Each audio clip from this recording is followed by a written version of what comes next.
નમસ્કાર તાલીમાર્થી ભાઈઓ અને બહેનો. ડીએલએડ એટલે કે ડિપ્લોમા ઇન એલિમેન્ટરી એજ્યુકેશન, અને આપણે બધા જ એને પીટીસીના નામથી પણ ઓળખીએ છીએ. ત્યારે આજના વિડીયોમાં આપણે કોર્સ 2 કેળવણી, સમાજ, અભ્યાસક્રમ અને અધ્યયતા વિશે ભણીશું.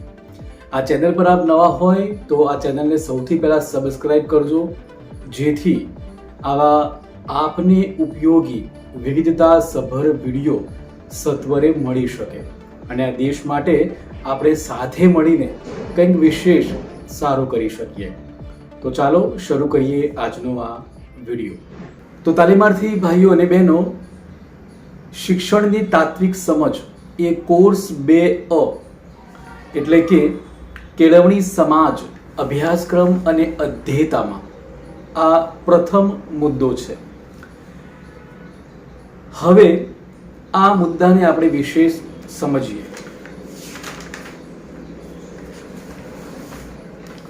તો અહીં કહ્યું છે કે સમગ્ર શિક્ષણ જગતના વ્યાપમાં રહેલા શિક્ષક, શિક્ષણ પદ્ધતિઓ, સાધનો, અભ્યાસક્રમ વગેરે સર્વનું અસ્તિત્વ કેન્દ્રમાં રહેલા વિદ્યાર્થીના ઉર્ધ્વીકરણ માટે જ છે. હવે તમે જ્યારે કેળવણીનો પ્રશ્ન લગભગ પૂછાય છે, અને આ પ્રશ્ન પૂછાય ત્યારે શિક્ષણની તાત્વિક સમજ આ મુખ્ય આગળનો આપણો મુદ્દો છે. એની શુભ શરૂઆત અહીંથી થાય છે. ત્યારે પ્રસ્તાવનાની અંદર આ બાબત લખવી પણ જરૂરી છે. ત્યારે આને આપણે કેવી રીતે યાદ કરીશું? જુઓ, કંઠસ્થ કરી શકાય, પણ માત્ર ગોખણપટ્ટી કરવી એ હવે બહુ જરૂરી નથી અને ચાલશે પણ નહીં. માટે આપણે એને સમજીએ. તો વિદ્યાર્થી એટલે કે તમે પોતે તાલીમાર્થી, તમારા તાલીમાર્થીના ઉર્ધ્વીકરણ એટલે કે ઉન્નતિ માટે, એની ઉન્નતિ માટે શિક્ષણ જગત જે આખું છે એના વ્યાપમાં, એના વિસ્તારમાં શિક્ષક, શિક્ષણ પદ્ધતિઓ, સાધનો, અભ્યાસક્રમ આ બધી જ બાબતો જોડાયેલી છે. અને આ શિક્ષણ જગતના વ્યાપમાં આ તમામનું અસ્તિત્વ કેન્દ્રમાં રહેલા વિદ્યાર્થીના ઉર્ધ્વીકરણ માટે, આ ઉર્ધ્વીકરણ શબ્દ તમને ભારે પડે તો ઉન્નતિ માટે, એવું આપણે યાદ રાખી શકીએ અને લખી શકીએ. તો આ બધાનો હેતુ એક જ છે કે તાલીમાર્થીનો એટલે કે વિદ્યાર્થીનો વિકાસ થાય. તો બહુ સરળ વાત છે કે શિક્ષણ જગતના વ્યાપમાં રહેલા શિક્ષક, શિક્ષણ પદ્ધતિઓ, સાધનો, અભ્યાસક્રમ આ તમામનું અસ્તિત્વ એના કેન્દ્રમાં રહેલા વિદ્યાર્થી એટલે કે તમે પોતે તાલીમાર્થી, આ વિદ્યાર્થીના ઉર્ધ્વીકરણ માટે છે. આ સમજીએ છીએ આપણે શિક્ષણની તાત્વિક સમજમાં. હવે આપણે બીજી વાતને સમજીએ કે ભારતીય સંસ્કૃતિની મૂળ આશ્રમ વ્યવસ્થાની ગુરુ શિષ્યની પરંપરાથી માંડીને આપણે જાણીએ છીએ કે પહેલાના સમયમાં ભારતીય સંસ્કૃતિમાં ગુરુ શિષ્યની પરંપરા હતી. બાળક નાનપણથી જ એના ઘરને છોડીને આશ્રમમાં જ રહેતા અને આશ્રમની અંદર જ એનું શિક્ષણ કાર્ય ચાલતું ગુરુના સાનિધ્યમાં. હવે એ પરંપરાથી માંડીને અત્યારની ખાસ સમજવું, બહુ સરળ છે સમજવું. તો અત્યારે હાલના યુગમાં લેપટોપ, પામટોપ, ઇન્ટરનેટ અને હવે તો એઆઈનો જમાનો આવી ગયો છે. તો આ એઆઈના જમાનામાં એટલે કે આ બધાના માધ્યમથી વિકસતા વ્યવસ્થાપક એટલે કે ફેસિલિટેટર અને વિદ્યાર્થી પર નજર માંડીએ તો શિક્ષણ, શિક્ષક અને વિદ્યાર્થીનો હેતુ એક જ રહ્યો છે, વિદ્યાની પ્રાપ્તિ દ્વારા એનો વિકાસ એટલે કે ગ્રોથ થાય. આ બધા જ માધ્યમો છે અત્યારે વર્તમાન. લેપટોપની વાત કરી, પામટોપની વાત કરી, ઇન્ટરનેટની વાત કરી, એઆઈની વાત કરી. તો શિક્ષણ, શિક્ષક અને વિદ્યાર્થી આ બધા લોકોનો એક જ હેતુ છે કે તમારો એટલે કે વિદ્યાર્થીનો વિકાસ થાય વિદ્યાની પ્રાપ્તિ દ્વારા. વિદ્યાની પ્રાપ્તિ બાદ એક જ એનો હેતુ છે કે એનો વિકાસ થાય.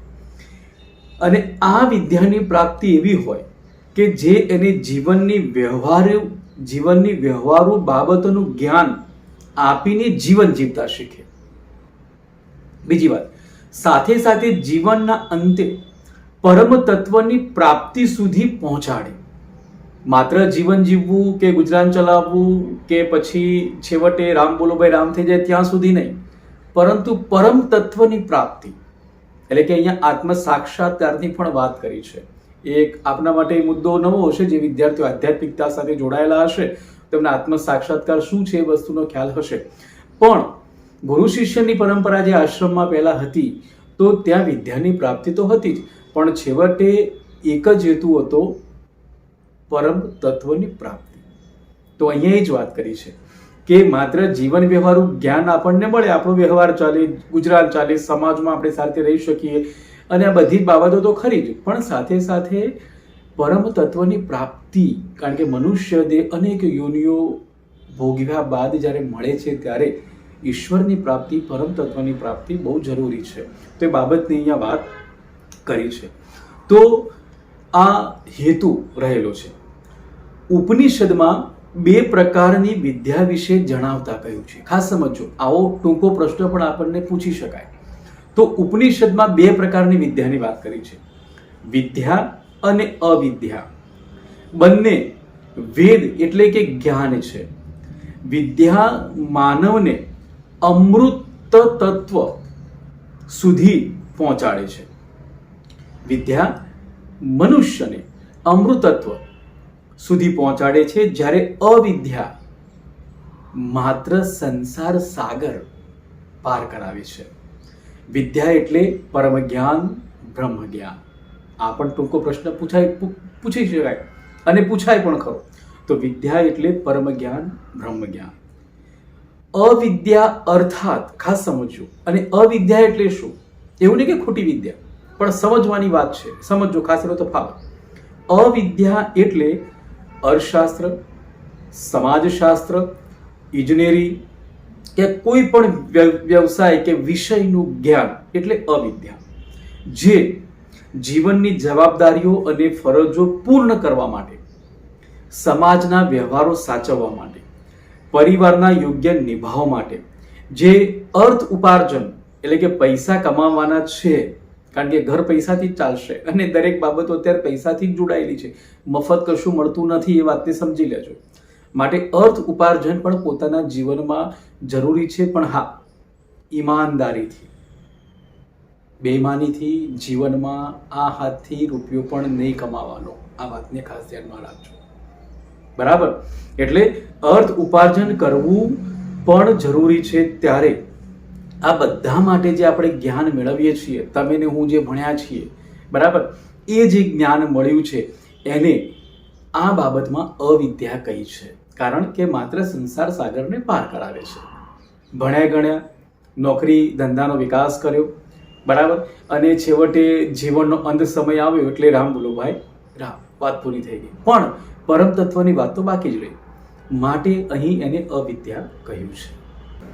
અને હવે આ એકમમાં વિદ્યા અને અવિદ્યારૂપી શિક્ષણની તાત્વિક સમજ આપતા કેળવણીનો અર્થ, સ્વરૂપ, ધ્યેય, પ્રકૃતિ શિક્ષણના સંદર્ભમાં કેળવણી, શિક્ષણ અને કેળવણી વચ્ચેનો સંબંધ, સમાજની વિવિધ શૈક્ષણિક પ્રક્રિયાઓ, શિક્ષણના તત્વચિંતકો અને તેમના વિચારો વિશે આપણે વિગતે સમજીએ. તો અહીં આપણે હવે કેળવણીનો શાબ્દિક અર્થ સમજીએ. તો કેળવણી શબ્દને સંસ્કૃત ભાષાના સંદર્ભમાં જોઈએ તો શિક્ષ ધાતુ પરથી શિક્ષણ શબ્દ આવેલો છે. એટલે કે શિક્ષણ શબ્દના મૂળમાં શિક્ષ ધાતુ રહેલી છે. શિક્ષ એટલે શીખવું, અને જે શીખવે તે શિક્ષક. આ પ્રશ્ન પણ પૂછાઈ શકે કે સંસ્કૃત ભાષાની કઈ ધાતુમાંથી શિક્ષણ શબ્દ ઉદ્ભવેલો છે, અથવા શિક્ષણ શબ્દના મૂળમાં સંસ્કૃત ભાષાની કઈ ધાતુ રહેલી છે? તો આપ યાદ રાખશો, શિક્ષક. કેળવણી માટે અંગ્રેજીમાં એજ્યુકેશન, EDUCATION, એજ્યુકેશન શબ્દ પ્રયોજાય છે. આ શબ્દમાં મૂળ 2 શબ્દો રહેલા છે. જેમાં ઈ એટલે આઉટ ઓફ, ની બહાર, અને DUCO નો અર્થ થાય છે આઈ લીડ, એટલે કે દોરવણી કરવી, નેતૃત્વ કરવું, સંચાલન કરવું. જેના પરથી કહી શકાય કે મનુષ્યમાં રહેલી સુષુપ્ત શક્તિઓને બહાર લાવવી. આપણે આગળ જોયું કે ઈ એટલે આઉટ ઓફ, ની બહાર, અને DUCO નો અર્થ થાય આઈ લીડ, એટલે મનુષ્યમાં રહેલી સુષુપ્ત શક્તિઓને બહાર લાવવી, એને જાગૃત કરવી. એટલે જ એજ્યુકેશન એટલે જ કેળવણી. એજ્યુકેશન શબ્દ લેટિન ભાષામાંથી ઉતરી આવ્યો છે. આ પ્રશ્ન પણ પૂછાય, કઈ ભાષામાંથી છે? અત્યારે આપણને યાદ રહી જાય, પણ નીચે ઓપ્શનમાં 3-4 ભાષાઓ લખી હોય તે આપણને મૂંઝવણ થાય. એટલે આને ખાસ યાદ રાખજો. ટેટ 1માં કે કોઈ પણ સ્પર્ધાત્મક પરીક્ષામાં કે તમારી વર્તમાન પરીક્ષામાં પણ પૂછાઈ શકે. તો એજ્યુકેશન શબ્દ લેટિન ભાષામાંથી ઉતરી આવ્યો છે. એજ્યુકેશન શબ્દને લેટિન ભાષાના 3 શબ્દો સાથે સમજાવી શકાય. પહેલો શબ્દ છે એજ્યુકેટ, EDUCATE. આનો અર્થ થાય છે two educate, to bring up અથવા ટુ રેઝ. હવે ટુ એજ્યુકેટ એટલે કેળવણી આપવી, કેળવવું, તાલીમ આપવી, શક્તિઓને કેળવવી. ટુ બ્રિંગ અપ એટલે ઉછેરવું, સંવર્ધન કરવું, અને ટુ રેઝ એટલે કે ઉગાડવું, પેદા કરવું, ઉછેરવું. સેકન્ડ છે એજ્યુકેર, EDUCARE. આનો અર્થ થાય છે ટુ બ્રિંગ ફોર્થ અને to lead out. To bring fourth એટલે પેદા કરવું, જન્મ આપવું, અને ટુ લીડ આઉટ એટલે દોરવું, રસ્તો બતાવવો, માર્ગદર્શન આપવું, પથ બતાવવો. અને ત્રીજો શબ્દ છે એજ્યુકેટર. આનો અર્થ થાય છે એક્ટ ઓફ ટીચિંગ અથવા ટ્રેનિંગ. એક્ટ ઓફ ટીચિંગ અથવા ટ્રેનિંગ એટલે અધ્યાપન કરવું અથવા તાલીમ આપવી, પ્રશિક્ષણ કરવું. હવે જુઓ, પ્રશિક્ષણ શબ્દ આ તમને DLEDમાં સાંભળવા મળ્યું હશે. પહેલી વાર ઘણા લોકોએ BEd કર્યું હશે તો એ લોકોએ પણ સાંભળ્યું હશે. તો પ્રશિક્ષણ એટલે શું? તો ખાસ સમજો કે વ્યવસાય કે કાર્યને અનુરૂપ અપાતી વિશિષ્ટ તાલીમ અથવા શિક્ષણ.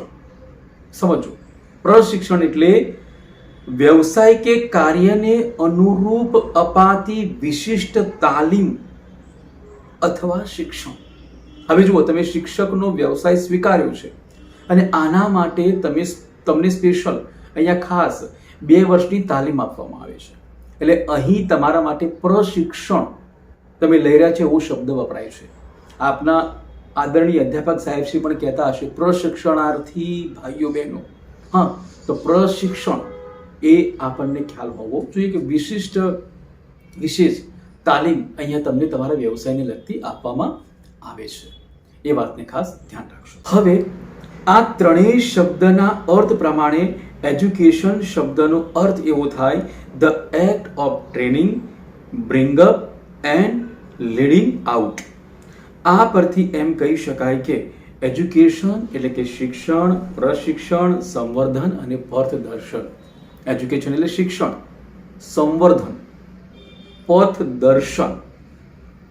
આ ખાસ યાદ રાખશો, કારણ કે અહીં તમને તમારા જીવનમાં વિકાસ કરવા માટેની એક સાચી દિશા, તમારા પથ પરનું સાચું દર્શન તમને બતાવવામાં આવે છે, પૂરી તાલીમ આપવામાં આવે છે. અને એટલે જ આ એજ્યુકેશન શબ્દ ખૂબ બહોળો, ખૂબ વિશાળ શબ્દ છે. તો અત્યારે બસ અહીંયા આટલું જ. ફરી મળીશું આવા જ એક નવા વિડીયો સાથે. અને હા, આપને કેવા પ્રકારના વિડીયોની જરૂર છે ખાસ કરીને DLED માટે, તો નીચે કોમેન્ટ બોક્સમાં મને કહેશો, જેથી આપને ઉપયોગી વિડીયો હું બનાવી શકું. આશા રાખું કે આ વિડીયો આપને ગમ્યો હશે. ફરી મળીશું એક નવા વિડીયો સાથે. ત્યાં સુધી રજા આપશો અને જોડાતા રહેશો આપણી ચેનલ સાથે. ફરી એકવાર આ બધાને નમસ્કાર. જય સાક્ષરતા.